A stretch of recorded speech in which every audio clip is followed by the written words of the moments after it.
दोस्तों, आज की इस वीडियो में हम क्लास 12 फिजिक्स यानी भौतिक विज्ञान का 100 प्लस सब्जेक्टिव क्वेश्चन का सीरीज स्टार्ट किए हैं और उसका जो है पार्ट 2 वीडियो है। ठीक है, यहाँ पर आप सभी देख सकते हैं पार्ट 2 वीडियो है। और इससे पहले मैं फर्स्ट वीडियो ऑलरेडी अपलोड कर दिया हूँ, तो अभी तक उस वीडियो को नहीं देखे हैं तो आप हमारे चैनल के प्ले लिस्ट में जाकर उस वीडियो को देख सकते हैं, या इस वीडियो के डिस्क्रिप्शन में उसका लिंक दे दिया हूँ। ठीक है, वहाँ पर भी क्लिक करके आप पहला वीडियो देख सकते हैं।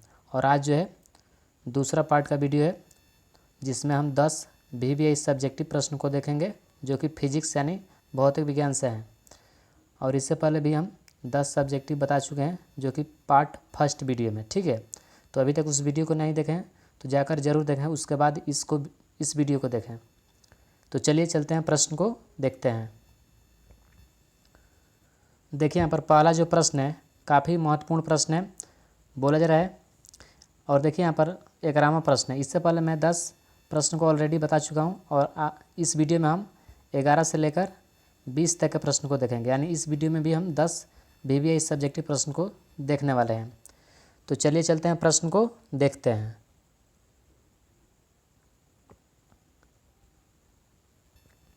पहला यहाँ पर देख सकते हैं आप सभी, 11वां जो प्रश्न है काफ़ी महत्वपूर्ण प्रश्न है और ये आपके बोर्ड परीक्षा में बहुत अधिक बार पूछा हुआ प्रश्न है।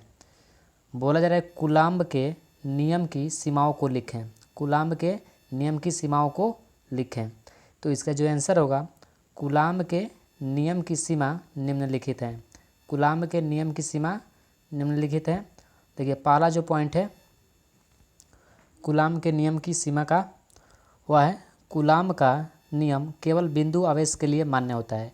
यानी कूलाम्ब का नियम जो होता है वह केवल बिंदु आवेश के लिए मान्य होता है। ठीक, उसके बाद देखिए दूसरा जो है कूलाम्ब का नियम केवल स्थिर आवेश के लिए मान्य होता है। यानी कूलाम्ब का जो नियम होता है वह केवल स्थिर यानी अस्थाई आवेश के लिए मान्य होता है।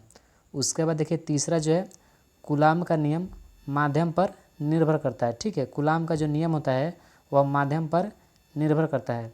और चौथा जो पॉइंट है कूलाम्ब का नियम सार्वत्रिक नहीं होता है। ठीक है, कूलाम्ब का जो नियम होता है वह सार्वत्रिक नहीं होता है। इस पॉइंट से आपको ऑब्जेक्टिव के भी रूप में पूछा जा सकता है प्रश्न को।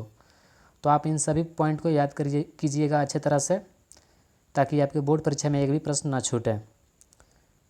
आइए अगला प्रश्न देखते हैं। अगला जो प्रश्न है काफ़ी इम्पोर्टेंट प्रश्न है और यह भी आपके बोर्ड परीक्षा में बहुत अधिक बार पूछा हुआ प्रश्न है। बोला जा रहा है विद्युतीय द्विध्रुव को परिभाषित करें। विद्युतीय द्विध्रुव को परिभाषित करें। तो देखिए इसका जो आंसर होगा वह दो समान परिमाण का विपरीत बिंदु आवेश बहुत ही अल्प दूरी यानी बहुत ही नज़दीक दूरी पर स्थित हो तो दोनों आवेश मिलकर एक विद्युतीय द्विध्रुव का निर्माण करते हैं।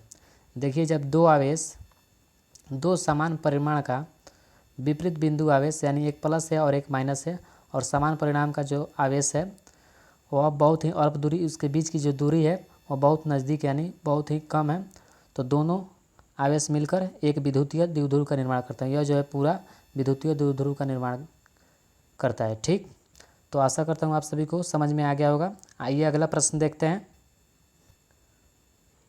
अगला जो प्रश्न है बोला जा रहा है ठोस कोण क्या है। ठोस कोण क्या है, काफ़ी इम्पोर्टेंट प्रश्न है और यह भी आपके बोर्ड परीक्षा में बहुत अधिक बार पूछा हुआ प्रश्न है। बोला जा रहा है ठोस कोण क्या है यानी किसे कहते हैं। तो इसका जो आंसर होगा किसी सतह के द्वारा किसी बिंदु पर, देखिए यहाँ पर सतह है, मान लीजिए यह सतह है और किसी बिंदु पर बनाए गए कोण को, ठीक है, कोण को यहाँ पर बनाया गया है, बनाए गए कोण को ठोस कोण कहा जाता है। ठीक है, ठोस कोण कहा जाता है। देखिए बोला जा रहा है ठोस कोण क्या है, तो किसी सतह के द्वारा किसी बिंदु पर बनाए गए कोण को ठोस कोण कहा जाता है। इसे ओमेगा से सूचित किया जाता है। यहाँ पर W दे दिया गया है, ओमेगा का सिंबल इस प्रकार होता है। ठीक है, आप सभी समझ लीजिएगा। यहाँ पर W दे दिया गया है, इस प्रकार ओमेगा का सिंबल होता है। तो देखिए किसी सतह के द्वारा किसी बिंदु पर बनाए गए कोण को ठोस कोण कहा जाता है। मान लीजिए यह सतह है और किसी बिंदु पर बनाए गए कोण को इस सतह के मदद से बनाया गया कोण जो है यही जो है ठोस कोण है। ठीक, आइए अगला प्रश्न देखते हैं। अगला जो प्रश्न है काफ़ी इम्पोर्टेंट प्रश्न है और ये भी बहुत बार आपके बोर्ड परीक्षा में पूछा हुआ प्रश्न है। बोला जा रहा है अध्यारोपण का सिद्धांत क्या है। ये बहुत इम्पोर्टेंट प्रश्न है और बहुत बार आपके बोर्ड परीक्षा में पूछा हुआ प्रश्न है। तो इसका जो आंसर होगा, बहुत से आवेशों के निकाय के अंदर, बहुत से आवेशों के निकाय के अंदर किसी एक आवेश पर अन्य सभी आवेश के कारण लगने वाले विद्युतीय बलों के परिणामी बल सभी आवेशों के कारण स्वतंत्र रूप में लगने वाले विद्युतीय बल के सदिश योग के बराबर होता है, जिसे अध्यारोपण का सिद्धांत कहा जाता है। काफ़ी महत्वपूर्ण प्रश्न है, सभी प्रश्न को याद करते चलिएगा, क्योंकि मैं केवल इम्पोर्टेंट ही प्रश्न वीडियो में लाता हूं, क्योंकि आपके बोर्ड परीक्षा में यहीं से प्रश्न हमेशा पूछा जाता है। बोला जा रहा है काफ़ी इम्पोर्टेंट प्रश्न है।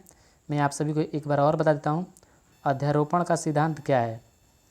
तो देखिए, बहुत से आवेशों के निकाय के अंदर, यानी बहुत से आवेश हैं और उसके निकाय के अंदर, यानी उसके अंदर एक आवेश पर अन्य सभी आवेशों का, यानी बहुत से आवेश हैं और उसके अंदर एक आवेश पर सभी आवेशों का बल, ठीक है, आवेशों के कारण लगने वाले विद्युतीय बल के परिणामी बल सभी आवेशों के कारण स्वतंत्र रूप से लगने वाले विद्युतीय बल के सदिश योग के बराबर होता है, जिसे अध्यारोपण का सिद्धांत कहा जाता है। आइए अगला प्रश्न देखते हैं।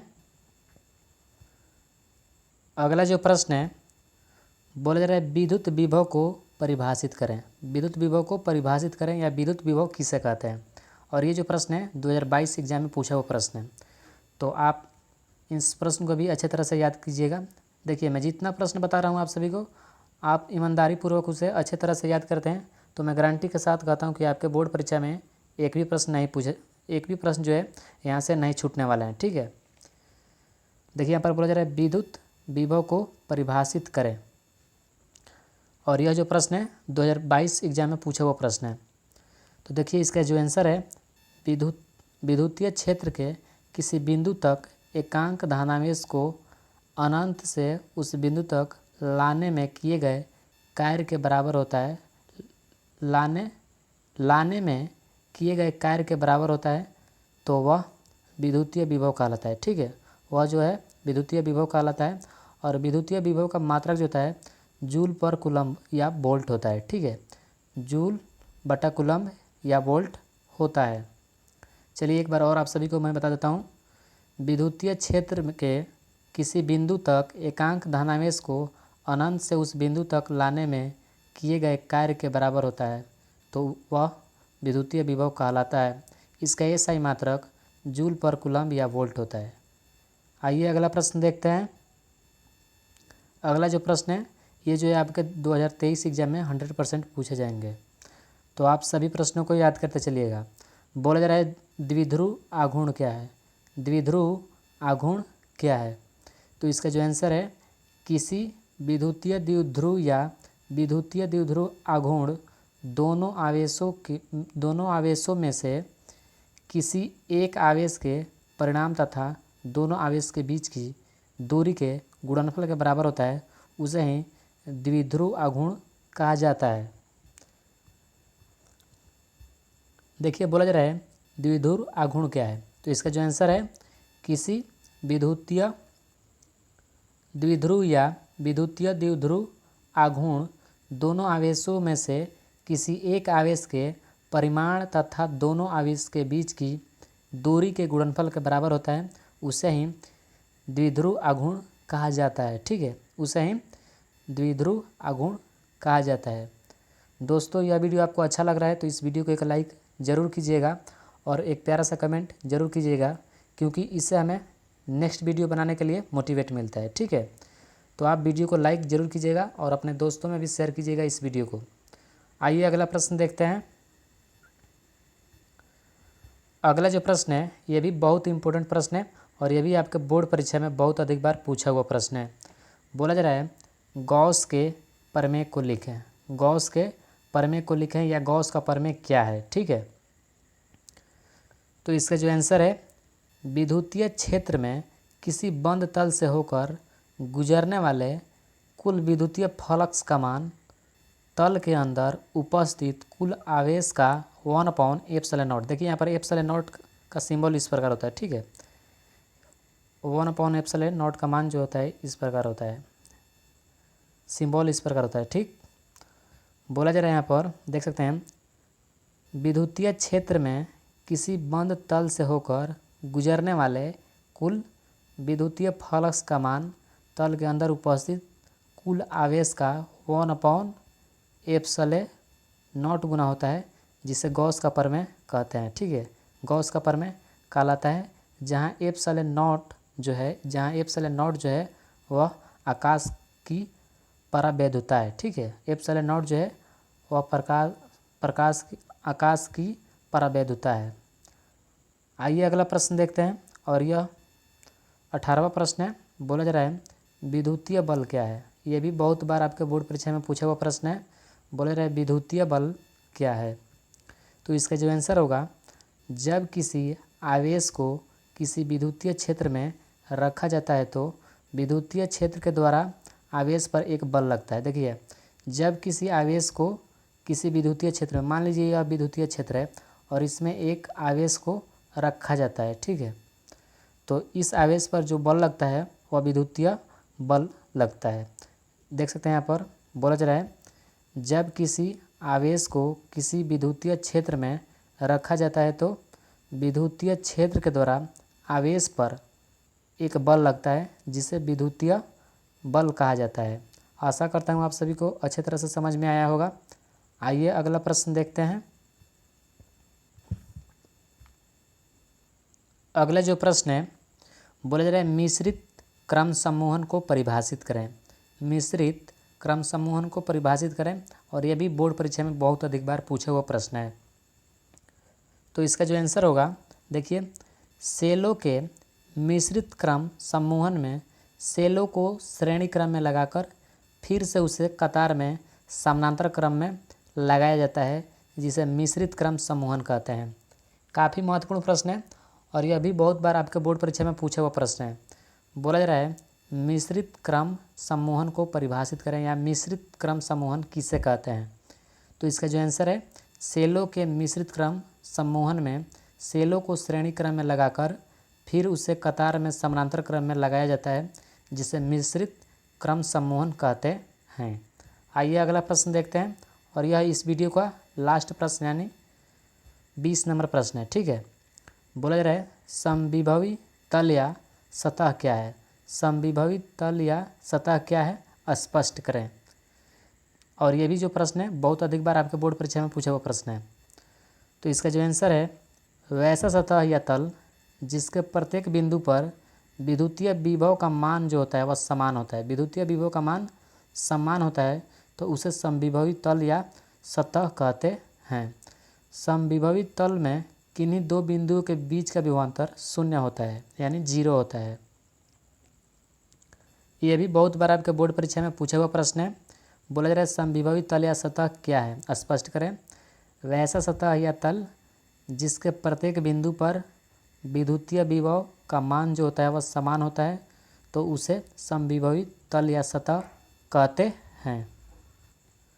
समविभवी तल या सतह कहते हैं। और समविभवी तल में किन्हीं दो बिंदुओं के बीच का विभवांतर जो होता है वह शून्य यानी 0 होता है। तो दोस्तों, यह था आपके फिजिक्स का पार्ट 2, ठीक है, जिसमें हम 11 से लेकर 20 तक के प्रश्न को किए, यानी इस वीडियो में भी हम 10 प्रश्न को किए, और इसके बाद जो है फिजिक्स का पार्ट 3 आएगा, जिसमें भी हम 10 प्रश्न का डिस्कशन करेंगे। और ये सारे जो प्रश्न मैं आप सभी को बता रहा हूँ, ये सभी प्रश्न जो है आपके बोर्ड परीक्षा के लिए काफ़ी इंपॉर्टेंट है। तो आप इन सभी प्रश्नों को याद करते चलिएगा अच्छी तरह से।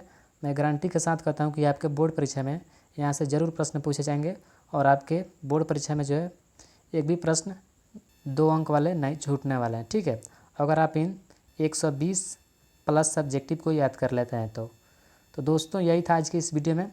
अगर आप सभी को वीडियो अच्छा लगा तो वीडियो को लाइक कीजिएगा, और चैनल पर नए हैं तो चैनल को भी सब्सक्राइब कीजिएगा, और इस वीडियो को अपने दोस्तों में भी शेयर कीजिएगा, और एक प्यारा सा कमेंट जरूर कीजिएगा। तो मिलते हैं नेक्स्ट वीडियो में, तब तक के लिए आप सभी को बहुत बहुत धन्यवाद।